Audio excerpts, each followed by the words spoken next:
Humans throw things. That's why we have thumbs, that's why we have shoulders, that's why our body works the way it does. If you are not doing single arm club mill training, you're missing a core fundamental human thing. Hello, this is Mark Wildman of Wildman Athletica, and today we're going to talk about single arm heavy club training. Single arm heavy club training is not something that people in the modern world are doing. If you go to the gym and you're in shape, you're still not in shape for doing the most important human thing. You need to be able to do throwing patterns with weighted levers on both sides equally well, not just dominant side. That's why the majority of people in the modern world have back pain. People are not rotating effectively because they are not swinging heavy weights. If you went back in time 100 years, 1,000 years, people spent a lot of time every day swinging levers. They used an axe to split firewood so that they could cook dinner. They used a hammer to build a barn. They used a shovel to dig a hole. They used a sword to defend civilization, or a spear, or an axe. In the modern world, we have replaced all of that with machines for the most part, which is why health in the modern world is going down rapidly. We simply do not move enough in the correct ways. Bench pressing is great, deadlifting is great, squatting is great. It gets better if you add heavy club swinging to whatever fitness program you are doing. Today we're talking about the single arm mill pendulum. This is a combination of several exercises: an outside pendulum, an inside pendulum, a pullover, a shield cast, and an alt 180 pullover. There are target exercises in heavy club swinging, which is the pure base throwing pattern, the base throwing pattern of throwing a football or throwing a tomahawk. It is a weight swinging pattern where we don't move our feet, and this is above core competency. You start with inside circle, outside circle, shield cast. You build to mill and reverse mill, and then when you can do that with at least 7 weights, then beyond that, you get to something like this exercise. The hardest part for most people, it's actually pointing their feet straight ahead. People turn out a lot in the modern Western world. If you go to other places in the world, they don't turn out. That's because they squat all the way down rock bottom every day. We call it an Asian squat. People's hips work better. Because we sit in chairs that are high, our hips do weird things. Then our knees do weird things, then our ankles do weird things. Go below the hip, then go above the hip. Back pain. If your hip isn't moving all the way and your spine isn't rotating all the way, people tend to have back pain. 70% of the Western population has back pain. You should get rid of that. That's not natural. You should not be in pain every day. We're going to step up to our heavy club, feet pointed straight ahead.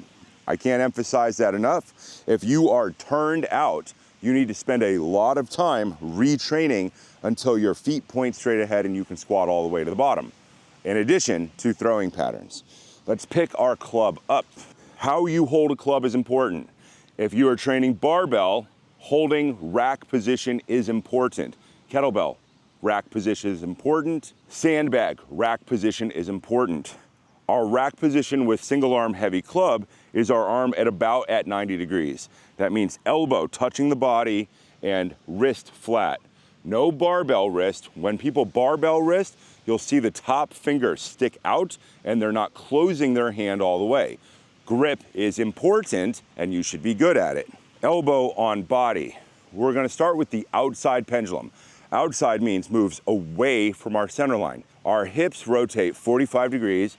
Our spine rotates 45 degrees until our eyes are 90 degrees from our feet. Push, swing, pull, catch is the cue.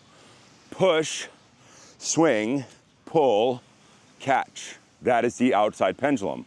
We're gonna go to the alt 180 pullover. That means we're gonna rotate our body 180 degrees while pulling the club over our shoulder. Behind the head, thumb touches shirt. Rotate, pull over, elbow stops on body. Now think inside clean. Push, swing, pull, catch. Behind the head, rotate, pull over, push, swing, pull, catch. Behind the head, rotate, pull over, push, swing, pull, catch. Behind the head, rotate, pull over. Let's talk about each one of these components and then come back and demonstrate it again. The outside pendulum is an outside clean. If you practice barbell, you practice cleans. Kettlebell, you practice cleans. Dumbbell, you practice cleans. Sandbag, you practice cleans. The things that clubs do better than anything else is practice rotation cleans. So when we think about a clean is a deadlift pattern. Both knees are bent. At the bottom of a movement, we will be leaning opposite the club. That means both legs are bent, our hips have rotated 45, one knee is driven forward, one knee is driven back. Common mistake, people will straighten out one leg and they will get the movement from their spine, not from rotating their ankles, knees, and their hips. You will notice this is a deadlift position. Our spine is still in a deadlift straight line. Set up, point your hips, push, elbow locks out, just like in all cleans. At the bottom, the arm is down at a 45-degree angle. If this arm would be bent, we need to pull this shoulder back until both arms are straight. Use your hips like in any clean, snap the weight up, pull the elbow to the hip, behind the head, rotate, pull over. Our hand is gonna go past our same side ear until our thumb touches our shirt. We're gonna rotate 180 degrees, pull over. The inside is the hard one for everybody. That's why we do the outside first. Push, elbow lock. At the bottom, we shift opposite the weight like it's partner's dance. Both legs are bent because it's a deadlift family of movements. Hip snap up, pull the elbow to the hip, behind the head, rotate 180 degrees, pull over. This is not a simple movement. There's a lot of training that comes before this. Think of this like a barbell jerk, a split jerk. There's a lot of stuff that goes into it. The difference is all the joints in the body are rotating to accomplish this instead of being in a straight line. They are under torsion, they are under traction. The weight is trying to pull our body apart, so we use less heavy weights than you would with, say, Olympic lifting. Because the club is a lever, if this is a 20-pound club, it weighs 20 pounds when it's here, when gravity is pushing straight down. The more the club deviates from that, the heavier it becomes. So think about the club essentially, for lack of a better, easier term to understand, changing weight as you swing it. It becomes heavy in some spots, light in some spots. Your goal is to line up your skeleton to make it doable. If it's not doable, you need to learn to line up your skeleton better. Let's demonstrate it with the other side. Feet straight ahead, rotate outside, push, swing, pull, catch. Behind the head, rotate, pull over, and push, swing, pull, catch. Behind the head, rotate, pull over, push, swing, pull, catch. Behind the head, rotate, pull over, push, swing, pull, catch. We are demonstrating control. If your elbow is not in the right spot and your grip is not in the right spot, you will not be able to hold the weight. People have been doing heavy club swinging for all of human history. If you go to the British Museum and you go to the Egyptian section, you will see clubs and staffs and maces and stone carvings all over the place. If you go to the ancient Akkadian Empire, you see the same thing. If you go into any museum of any culture, you will find clubs. They're either tools or they're weapons, or they are pieces of workout equipment. You should be very, very, very good at swinging heavy clubs. It is a multi-year, lifelong strategy. You should start at the beginning. Inside circle, outside circle, shield cast.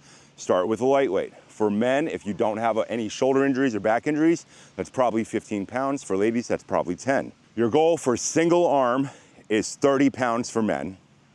For 10 sets of 10, mill and reverse mill, without putting the weight down, without stopping. For ladies, that's usually 70% of what men can do, so 70% of 30, which is 21 pounds, but that goes up or down based on available weights. So think, 18.5 pounds to 22.5 pounds, but I've certainly seen ladies do it with 30 pounds.